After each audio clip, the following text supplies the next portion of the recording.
But I really have to say, on the week when it is the International Day of Solidarity with the people of Palestine, for you not to simultaneously call for an investigation into the ongoing war crimes and crimes against humanity being committed by the apartheid state of Israel against the Palestinian people, I really have to wonder about the consistency of the ethics of EU foreign policy. It is utterly, utterly unconscionable that we can say on the one hand, we must investigate the war crimes and atrocities of Vladimir Putin and remain silent, as you did when you spoke in June in Israel beside the Israeli Prime Minister Naftali Bennett and did not say a word, not a word, after we've had two devastating reports by Amnesty International, by Human Rights Watch, of 70 years of ongoing crimes against humanity, ethnic cleansing, apartheid, the siege of Gaza, a 15-year-long criminal action. Do we talk about investigating the war crimes of Israel? No. Do we sanction Israel for these crimes as we've sanctioned Russia? No. Instead, we continue to give them favoured trade status, import huge amounts of gas from Israel, deepen the relations and engage in considerable military and defence trade with the state that is doing this to the Palestinians. I also find it remarkable when we say we must break our dependency on Russian fossil fuels and oil, that at the very same time we increase our imports of Saudi oil. Ironically, Saudi Arabia this year has doubled its imports of Russian oil and is effectively laundering Russian oil, but we are now importing more from the Saudi dictatorship, one of the most brutal dictatorships in the world, that just like Vladimir Putin has engaged in a 15-year-long war against the people of Yemen that has claimed the lives of tens of thousands of people.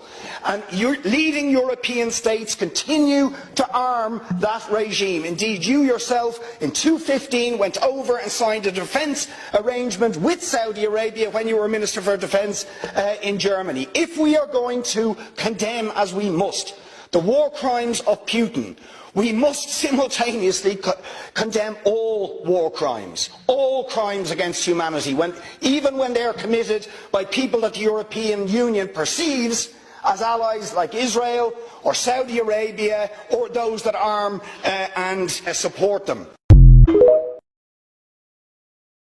I want to send a message to the Palestinian child of 2023, and that message is a crystal clear one, that the people of Ireland stand with you. So Ireland must lead the way with real, tangible measures that shows the world, and most importantly shows the children of Jenin, that we want no hand, act nor part in the systematic destruction of the Palestinian people. We should, of course, seek to build consensuses and support from others, particularly within the EU. But we should also be very clear. If they won't move, we will. The government must immediately move to progress the illegal Israeli settlements divestment bill 2023. The bill simply prevents Irish taxpayers' money from being invested in companies that profit from Israel's illegal occupation and settlement expansion. Wait 9 months, says the government, just as every child of Palestine since the Nakba of 1948 have been told to wait.